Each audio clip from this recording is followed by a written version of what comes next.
Bridget worked on it, inspired it, and we created a separate corporation for Jeff's Place. It's very complicated. Funding for recovery is not that popular. Everybody's into mental health, everybody's into all kinds of other things, but people are having a hard time funding the work around recovery in particular. And so we created a separate corporation, formulated a board, and then didn't do anything with the board. To put together a new board, and Sunday, our new board is going to be having its first meeting, and I want to announce that and announce the new board members. Faye Dresner, Jason Axelrod, Kathy Berger, Barry Koch, Leslie Zinn, and Sam Kleiman. And I want to tell a little story about Sam Kleiman, annual matching campaign. And Sam is a young adult. Now he's a young married with a child, but he was a young adult and was coming to our programs. And I stayed in touch with him and called him for his $180 donation. I picked up the phone. Hey, Sam, how's it going? He says, Rabbi, I was just about to call you.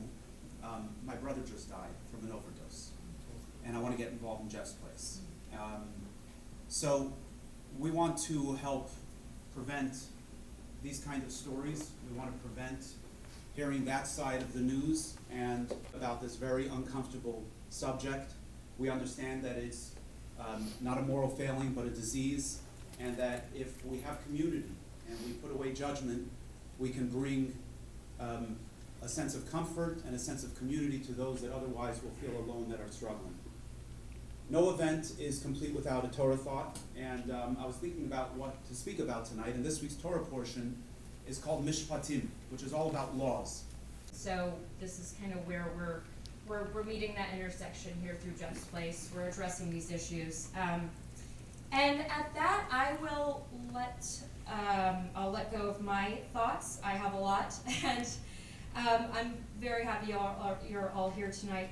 Now, we have three speakers from the community, and the first one is a very beloved mother out of Cobb County by the name of Jody Kuloff. Please, Jody, come on up. Or at least let them know and understand they're not alone. Then my emotional turmoil in sharing this is more than worth it. This journey began April 22nd, 1994, with the birth of Dahlia. She entered the world 2 weeks early in Johannesburg, South Africa. A red and animals gravitated towards, and we moved to Atlanta when she was 3. She soon became a Southern belle who never let her chronic asthma and other health issues stand in her way. As a family, we spent most Shabbases at Chabad of Cobb, and we began our Shabbos observance journey when Dahlia was about 5 or 6. Believe it or not, she had 10 broken bones over the years. 6 really just being Dahlia, who could fly highest off the swing set or jump furthest off the monkey bars. Her cast never stopped her or allowed me to have a dull moment. The bicycles, unicycles, rollerblades, snowboards, skateboards, anything that went fast brought a smile to her face and her red hair literally blowing in the wind. She was never stationary and really fearless. Figure skating was her true passion. She loved jumping higher with more rotations and never stopped trying new moves. This meant that Dahlia and I were at an ice rink at 5 a.m. at least 5 mornings a week. Crazy, I know, but we loved this special mother-daughter time. Moving ahead, most of high school, besides the regular teenage girl meltdowns and dramas that I often got swept into, things really seemed normal. Very busy, but normal. She was a good student, a spectacular, and she had lead parts in the girls' plays, loved to sing, dance, and play the drums. Did I say never a dull moment? I was the mom who always worked, but was always there schlepping to the games and keeping the team fed and being asked for advice. I loved being there for Dahlia and all her friends. We graduated high school. She got accepted to Muslim in Israel. Unfortunately, the program shut down after 3 months, and there was nowhere else for her to go. So she came home to Atlanta and was a lost soul. All her friends were at college or in Israel. She started at the Art Institute, and after that first semester was a person I truly struggled to recognize. I never gave up, and in hindsight, I probably tried too hard to find something or someone shine of my life back. They were very interesting girlfriends, boyfriends. Trust me, our Shomer Shabbos home was very interesting. But it remained open. It was a welcoming place for anyone who needed somewhere to stay, a meal at any time. I always wanted Dalia and her friends, whoever they were, to feel welcome and loved. School, court dates, more times than I cared to remember. We still didn't truly know what was going on. I did know 2 things. My anxiety and stress levels were in overdrive. I loved Dalia with all my heart, but did not like her at all during this time. Thank God, God started taking our blinders off. She was arrested with weed possession at 18. And of course, we bailed her out. It was only weed, we said. How crazy, the system at the wrong time. My life was spinning out of control, but I was so naive. And then she was arrested again, and this was her rock bottom at the time. She told us she needed help. She was an addict and frightened for her life. She literally couldn't look at me. I remember my blood running cold, but I hugged her. I told her how much I loved her no matter what, and I would get her help. It was really a deer in the headlights is an understatement. I was sure I could just put my Supermom cape back on and fix just this next thing. I would then have the Dalia I knew back. Today, this makes me laugh and cry. I thought they would check her into Ridgeview. She would do what she needed to do, and in a couple of weeks she'd come home and life would be back to normal. We learned she was a heroin addict, amongst other things. Detox wasn't covered by insurance, and at that time cost about $1,000 a day. But guess what? They had no beds. 10 years ago, you didn't hear about addiction and rehab on TV. No one spoke about it.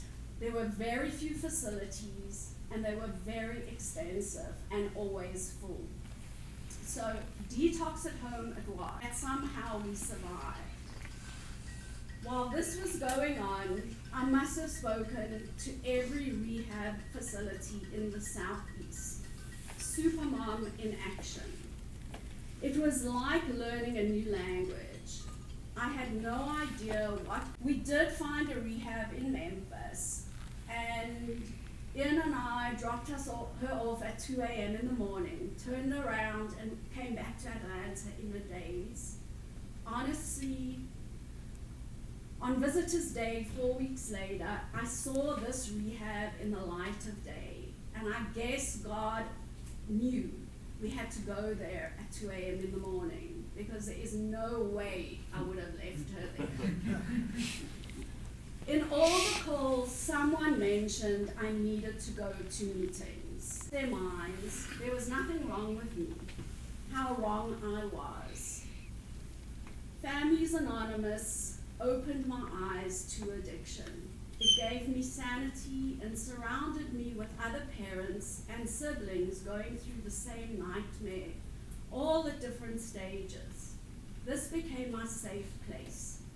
The most important lesson I learned at that first FA meeting, a group of about 40 people, some are sitting hands up if their addict had relapsed. I looked around and only about 4 people didn't put their hands up. Reality quickly set in. Addiction is a disease without a cure. There's no addict without an enabler. Relapse is real, and treatment is going to be super expensive. Research is my middle name. She relapsed, and I was a bit smarter. I found a recovery coach whose name was JC. God still had a sense of humor. I didn't. He picked up Dahlia smarts quickly and suggested a different approach. Finally, I could take a breath. I focused on my recovery. I handed Dahlia over to JC and to God, and I could take care of myself. Just when things were calm, God decided. Dahlia came to a decision that she was transgender and would be transitioning and changing her name to Grayson. Was this really happening? I reminded myself to breathe. Someone asked me a short time after this how I could still love and be there for this child after all I had done for her. I remember so clearly, I didn't blink. He's this beautiful soul, and I will always be there for him, love him, and go through everything with him, no matter what. The love would always be there, despite the loss of my daughter was immense for me. I packed every part of Dahlia that was in her room away into crates and stored them in my basement. I painted her room white. I left the walls empty. That's exactly how I felt. On my back. No Shiva Mills, no support. Most people stayed away. It took me a long time to return Dahlia's graduation and bat mitzvah pictures to a wall in the house. Part of my heart would always be broken. Grayson was clean and sober and honestly built his own recovery community. He always had a couch for someone in need to sleep on, a meal to offer. I was there for him through top surgery and continued to love him and always be just a call or a text away. Life as an addict in recovery has its challenges, and being transgender adds a whole different level. I really had to dig deep. I prayed a lot. And I leaned on my FA family and the few in the community who really cared. We navigated ahead with me. He loved to educate himself. He was so smart. He knew more about his medical and psych issues than most doctors did, as well as his medication, side effects, how they interacted with each other. He became his own advocate and for many others in his recovery community, who is the kindest person, and finally they were a happy family. I finally felt at peace, and I literally loved hearing Grayson's happy voice and funny stories, and believe it or not, he even started adding in a thank God every now and again when I asked him how he was. I could breathe. God runs the world, and they started using again. Hate is a very strong word, but I literally screamed how much I hated addiction. It was a very short time that he used. He took himself to an ER, and they actually put him in lockdown on suicide watch for 48 hours. I was done rescuing. After all the years, I no longer could let the addiction roller coaster take me for a free ride. I'd come a long way, but my heart was pounding. I loved Grayson with all my heart and had learned to have no expectations. Only the addict can.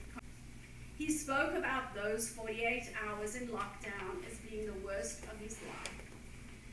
Maybe this was finally rock bottom. When I asked how he was, he would say, thank God, more and more regularly. regularly had he actually made his peace with God. That Hanukkah, he lit the menorah for the first time in many years and sent me pictures. He was so happy. He always carried saving someone's life that was overdosing. He described this as the most spiritual experience that moved in slow motion, but only took a few minutes. He remained calm, remembered to breathe, and spoke very emotionally to me about the incident. A few weeks later, he was really ill. He had a lot of health problems. That night would be Purim, and he called early in the afternoon, going for a walk to the lake to get some fresh air. Patrick went to work, late afternoon, evening shift. I texted Grayson and called just before I went to hear the Megillah. There was no answer. It was so strange. He always answered my WhatsApp texts and funny emojis.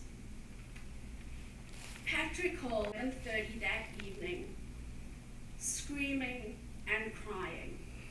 I was in shock and shaking uncontrollably.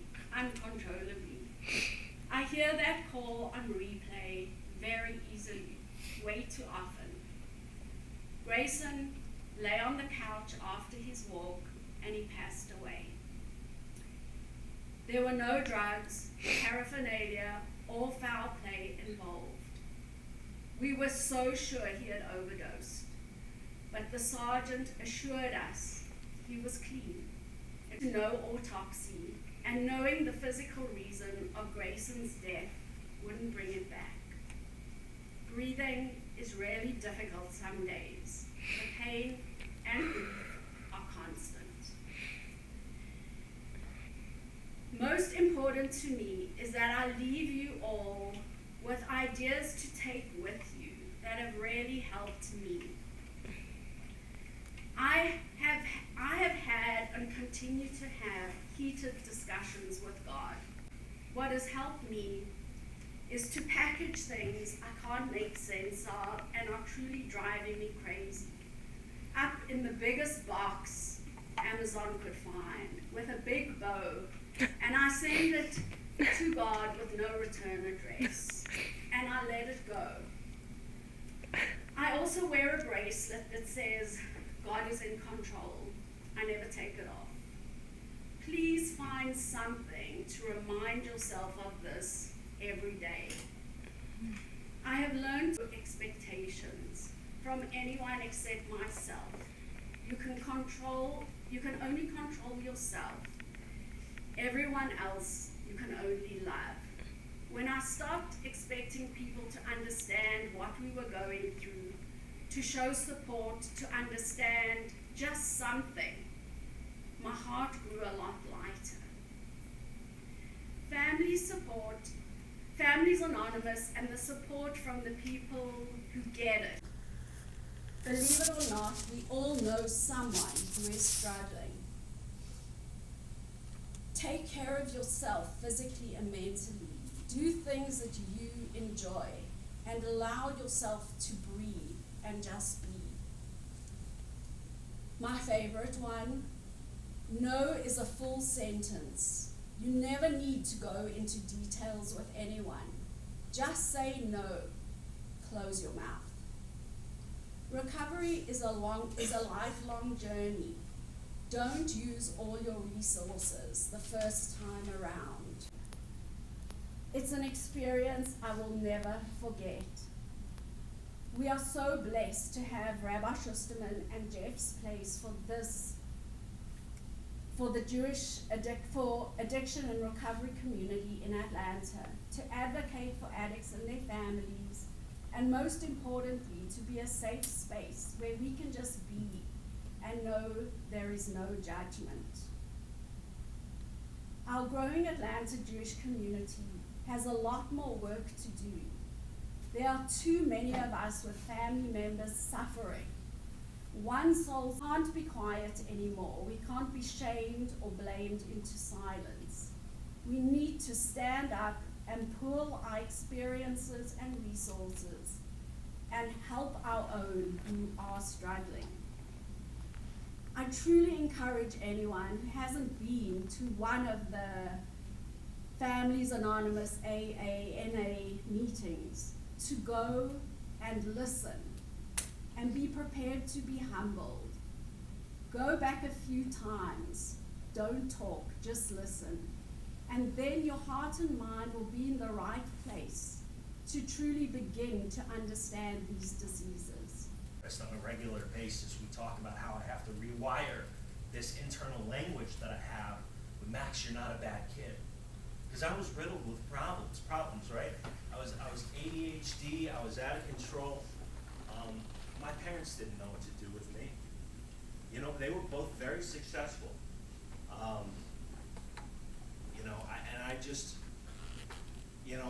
I couldn't behave. I had trouble sitting still, and I didn't realize it at the time, but I just desperately wanted to feel okay. And I desperately just wanted to feel like I was a part of something. And I couldn't do it. And, I grew up in the acting out. He's in the principal's office all the time. What do we do? And not my parents, they took me to doctors. And in the 90s, if your kid's messed up, you put them on medication. And so it started very young, this journey of being on these different medications. So early on, I was tearing up back there. I'm doing it now. It's just an amazing thing, and the reality is, look, I've never met a Jew that didn't like to get messed up to some extent. All right, maybe certain stereotypes, but there's some that really check out. All the Jewish kids I got up with, they either like to smoke weed, they like to drink, both, right? And here's the thing. Somebody who smokes a little weed or drinks a little drink, that's not a bad thing. That's not what I'm here talking about. Handle it. Doesn't know how to control it. That was very taboo. That was really difficult, because I remember, forgive me for butchering scriptures, but I remember they talked about Purim. There's somewhere in there was like a description that you were supposed to drink until you couldn't differentiate what was in front of your face. That kind of stuff could be encouraged, and a guy like me would justify that. My experience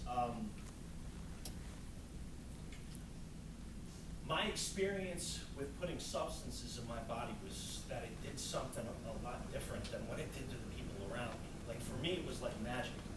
Because I remember when my parents were concerned about understanding. Like, it's fixed my ADHD. Like, I'm finally calm. I'm finally able to breathe. I'm finally able to sit still.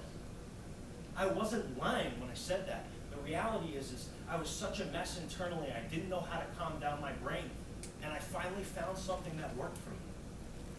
Other kids, they do it just to have a little fun. Very quickly, I got to a point where I couldn't feel okay without something in my body. Right? And a little bit more of that than some others.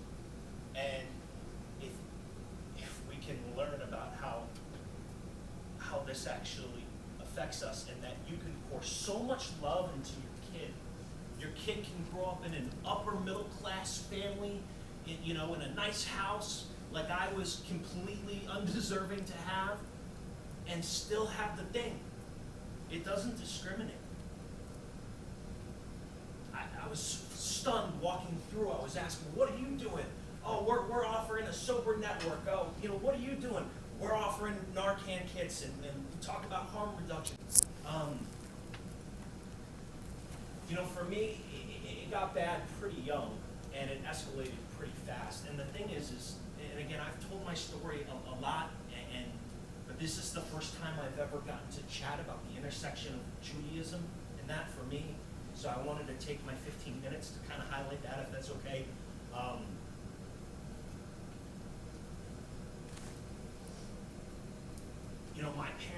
My parents don't have the thing that I have. My parents will work hard, play hard.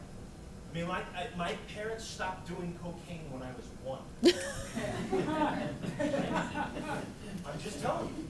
Because the reality is they have an on and off switch. What am I doing here? What am I here for? No idea what's going on. I said, for drinking. I said, great. When do we start? I'm different, right? That's my brain. Like, let's be very clear about the difference between me and you, assuming you're not like me, because I know there are a couple people in this room who are like me. But if you're not like me, there's even though that's not even a real story, it occurs to me that if coming from the place that I'm coming from, if I could shed any inkling, any sort of light on what it is that makes me different from someone who doesn't struggle with what I struggle with, that is the beginning, that is the catalyst for all of this awareness, all of this breaking down of stigma, all of this hope that we speak of, that Jeff's Place is all about, that so many people here are interested in. It would help to know, like, what is my problem, right? And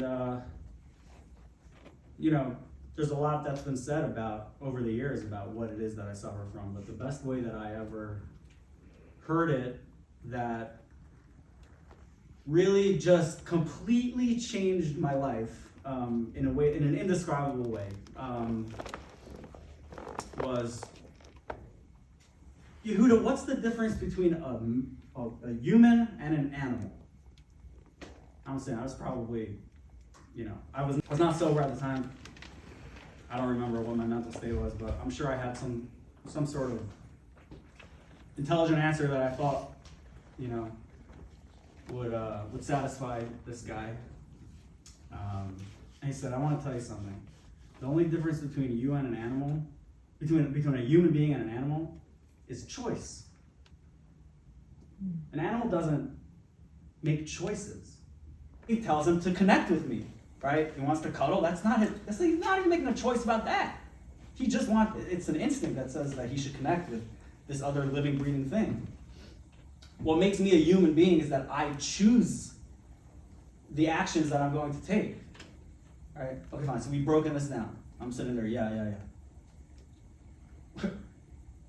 When it comes to addiction, I have lost the choice, right?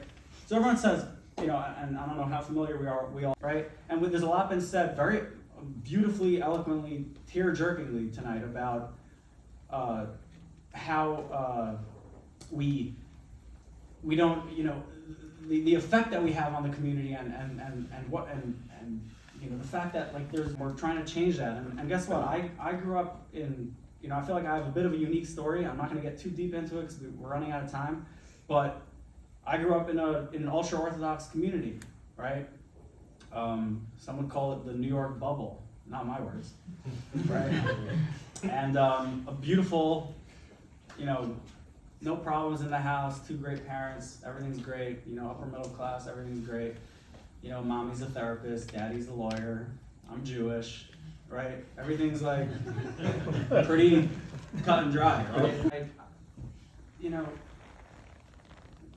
There's no discrimination when it comes to this disease, right? It's right there in the DSM-5. You just got to open it up. It'll tell you everything, right? There's no like, oh, well, you grew up in this way, and you grew up in this way, so you get to have some relief, but you're screwed. No. It doesn't matter how we grow up, right? And even within the Jewish community, there are so many different types and roles and bubbles of all sorts, all across the country, all across the world. Nobody's safe from this, and we've heard that tonight, right? Nobody's safe. You think I thought that I was gonna be an addict? Like, straight A student, everyone loved me, teachers, rabbis calling home, wow, Yehuda Boichkel's doing so good, he's so great, we love him, he's the best. What doesn't check out. There's no sense to it. There's no, oh yeah, I could get into it. You want me to get into my traumas? I get into my traumas. Like, yeah, obviously I had trauma. Yeah, this and that. We don't have to get into it, right? And the this and the uncle and the that, right? Everyone go. I'm not that special, right? We all struggle. We all go through stuff, right? But for some reason, as Max said so beautifully, when do I finally feel okay? Once it's in, right? When do I finally feel like I can show up in the room, there's this buzz, right? It goes bzzz all day long until there's a drink in me, and then suddenly it's quiet. Suddenly and then I'm the life of the party. You guys, my friends that I grew up with, also, right? Like, oh yeah, we never would have thought, like, because he was always I'm only the life of the party because the buzz stopped, right? And talk about, I pregame for the pregame, right? Like, I had like, I would make plans to drink or do party drugs or whatever the case was with friends. I had to schedule an hour before that and hours after that alone, just like you were saying. Just so that I knew I would be okay. Like, bringing like who worries about, like, is there gonna be enough at the function? Like, what do I have to pack with me? What do I have to bring with me? Like, I'm different, right? And